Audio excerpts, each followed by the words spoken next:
Excuse me. What in the world are you thinking? Mean Gene, the first thing you need to do is to tell these people to shut up if you want to hear what I gotta say. What up, y'all? KMB, the Sexy Ninja, in the place to be for C Plus Studios and the Paper Saber universe.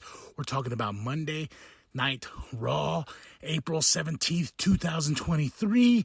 Kevin Patrick, Corey Graves on commentary. Whew, that oxy's kicking in.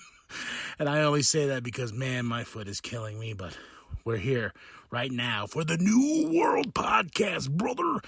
No pain, no gain. We do what we gotta do. The Usos, Solo, Heyman come out. And the Judgment Day, you talk about awesomeness, man. Rhea staring down Solo. The tribal chief made a short-term deal with the Judgment Day. Like, you scratch our back, we'll scratch your back. The Bloodline handles Rey Mysterio, and Bad Bunny and all that. But the best part about it was Rhea staring down Solo. That was awesome. But we set up Rey Mysterio versus Solo Sikoa, and Solo for the win. And it ends in chaos, of course. And guess what? The LWO, baby, the Latino World Order, is here to help because the Bloodline attacked, evening things up all the way to the end of the night. This was one hell of a Raw. It started off strong, and we just keep going, baby. Adam Pearce is backstage with Alpha Academy and Maxine. They're talking about the draft, who's going to go where. Maxine says her and Otis are going to be the face of either Raw or SmackDown, but I don't want Chad to be left behind whatsoever in this whole craziness of the draft. I want Alpha Academy to stick together, but I know that's not really going to happen. They showed a package from last week with Damage Control, how Io Sky got the win, and she's going to face Bianca Belair in a future championship match, hopefully at Backlash. But we had Bianca Belair versus Dakota Kai with Damage Control. This was a fun match. And all these matches were really fun. It felt like everyone was bringing it on a certain level. But Bianca Belair versus Dakota Kai with Damage Control, Bianca for the win. Like I said, this was a fun match. Everyone brought it tonight, man. I really do mean that. We get a package 2 weeks ago, Brock and Cody, about how Brock attacked Cody. We had a Bronson Reed package. That dude's a beast. Judgment Day's backstage. Heyman comes, interrupts, and he goes, "Hey, we held our end of the deal. So, what'd you think?" And Finn's like, "Meh." And he's rocking that Finn 14 staple shirt, the staples he got from Edge at WrestleMania.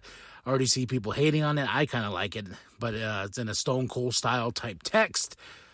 Bad Bunny's next week, so a lot going on. And I think this was only the first hour. Then we have Cody Rhodes comes out. He ain't messing around. He's dressed to fight. Adam Pearce comes out and tells him, hey, you ain't medically cleared. You can't go out there. But guess what? The Beast comes out. Lesnar Taker is what I was seeing trending on Twitter, which made me laugh. Because he comes out, he got this long black jacket and black cowboy hat. I'm like, oh my God, it's going to happen. We're going to get these two. But what a great segment to keep Cody away from Brock, but make Cody look strong. That was my favorite thing about this whole thing. Like, you have all the what would you call them, security guards or whatever, holding back Cody. They don't, they're holding back Cody. They're not holding back Brock Lesnar. So that was really, really cool. Building up Cody Rhodes, and he grabs that mic afterwards and he says, "Hey, dressing out here like your silly cowboy hat, thinking you're a cowboy. I've been around real cowboys, and you ain't a cowboy. You were a coward." And I was like, ooh. Then we go backstage with Brock Lesnar. He's leaving the building, but one hell of a fucking segment, man. That was awesome. And speaking of awesome, The Miz versus Seth Rollins tonight. Bruh. Seth Rollins for the win, but I've never seen Miz like this. The Miz gets aggressive. He attacks Seth before the bell even rings, and I really like this Miz. I was like, where has this Miz been? And I think this is the match of the night. Honestly, they got a "This is awesome" chant.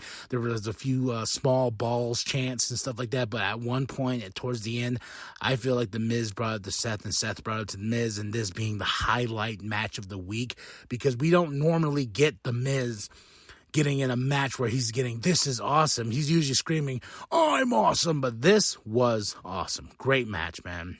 We have KO, Riddle, Sammy backstage. Riddle's like, I love this interaction between KO and Sammy. He's like, yo, we need to listen to Riddle. He's like, what? No, we don't. And Riddle talks. He goes, yo, so what if I kick him with my big toe and we call it the toe, bro? And Riddle's like, you think I'm serious? I'm here to whoop some ass, man. And KO and Sammy's like, oh, okay. And KO's like, we should have listened to him in the first place. And Sammy's like, I try to tell you that. Oh, great stuff backstage. May 6th is Backlash, 3 weeks away. Bad Bunny to host. I think we're gonna get the LWO versus Judgment Day. That just feels like that's gonna be a huge match, So with Bad Bunny, and we had the package for last week: Lita, Becky, Trish. Why did Trish do what she did? We're gonna get the answers later on. Then we had the Bronson Reed and Bobby Lashley package from last week, and these two destroying each other. And we had Bobby Lashley tonight face Austin Theory. It ended in a DQ because out of nowhere, I mean, seriously, I was like, how do you hide this guy? He just jumps out of nowhere and attacks Bobby Lashley. I was like, okay, and Bronson Reed looking strong after he attacks Bobby, and Austin Theory really brought it to Bobby tonight. So, but Bronson Reed attacking out of nowhere just was I was like, whoa, it was like a scary movie. I was like, where did he come from? So then we had a Trish Stratus promo talking about how she is the revolutionary, basically, in the women's division. Before there even was a women's division, she even addressed it. She goes, the women's division when she started was a joke. But they always tie her name with Lita, but no, she is the one that really started the women's revolution, not the man, Becky, not the 4 horsewomen, really making a statement. But the crowd was very, very to this, So I was waiting for Becky to come out, waiting for something, but no, they gave Trish a whole full promo segment, to say why she attacked Becky. So we shall see. But we had Kathy Kelly with Cody backstage, and now it's set in stone. We're going to have Brock Lesnar versus Cody Rhodes at Backlash in Puerto Rico. It's going to be awesome. I can't wait. I already have it as my screensaver on my phone. Raquel Rodriguez, Liv Morgan comes out, our new women tag teams champions. They're watching Candice LeRae and Michin versus Sonya Deville and Chelsea Green. Sonya Deville and Chelsea Green for the win. Clean, too, by the way. Which I was like, oh, okay, no, all right, cool. And they didn't call her Mia Yim, so I was happy about that. That was the first thing I said. I was like, just call her Michin throughout the whole match, just because I can't handle you saying Mia Yim, Michin, and you have on the graphic Michin. It's just like, just Michin. No Mia Yim, just Michin. But for some reason, Nikki Cross was in the crowd. I was like, oh, okay, sure. Why not? The draft is coming up. We had Street Profits backstage, Rick Boogs, Elias, and Corbin, and they're all talking about the draft. Corbin says, yeah, they can split up teams. Anybody can go anywhere, Raw or SmackDown. So, and Street Profits were like, oh, well, they ain't breaking us up. Well, we got to go talk to Adam Pearce.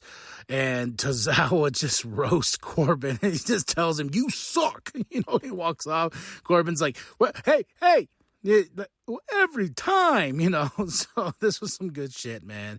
Usos backstage basically hyping up us before the match, man, talking about they're the ones and they're going to take back their tag team titles next Friday. And then we have the big match that was announced, Sami Zayn, Riddle, Kevin Owens versus the Bloodline at Backlash. So that is going to happen.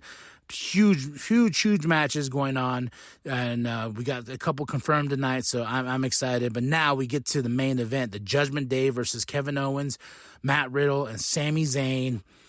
Woo, this was fun. I mean, this was hell of a fun match, man. Rhea clothesline KO. Mommy was mad. Mommy got kicked out. It was just a back and forth brawl. Kevin Owens, Riddle, Sammy for the win. But I was just like, damn. And then like the Usos come out with Solo and they start attacking, Kevin Owens, Riddle, Sammy. Then the Latino World Order comes out. So we're ending it on a big, big note. Everyone's attacking each other. It's fight. And, so Judgment Day, Latino World Order, the Usos, Kevin Owens, Riddle, Sammy. You talk about ending the show on a high note, and that crowd wanted it. So I give this show a solid 5 out of 5. I had a really damn good time tonight with my foot hurting. Now that I got some oxy in me, I'm like, ooh, I'm seeing the stars, man.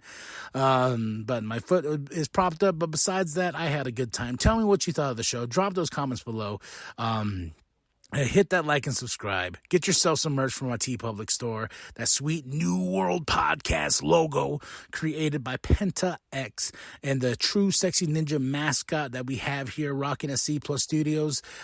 Get that. That was created by Katie. Just tell me what you thought of Raw. What was your thoughts? Drop those comments below. Let's talk. All right? And one more thing, I am very sad because Impact Wrestling had their big pay-per-view, Rebellion, this past weekend. I've seen bits here and there, but the biggest one for me that made me kind of sad was Nick Aldis, who left NWA on some bad terms and bad blood and everything like that, but he needed to get out of there. He left, and Nick Aldis is now back in Impact Wrestling, and I was like, I wanted Nick Aldis to go to either AEW or WWE. I don't know how long his contract's going to be at Impact Wrestling, but I think he's going to be there for a little bit because they're building stories with their new crown champ over there. So, but I was just like, damn, I can't add. Do I want to add Impact Wrestling to the list? Because I'm a huge fan of Nick Aldis, and I was really hoping he was going to go to WWE or AEW. So those are my thoughts on that. Tell me what you think of that big news with Nick being over there. Hit that like, hit that subscribe, share it with your grandma, share it with your grandpa, share it with the bum down at Walmart. I am KMB, the Sexy Ninja, and as always, the New World Podcast is for life, brother. Brock Lesnar, I grew up around cowboys. You are not a cowboy. You are a coward.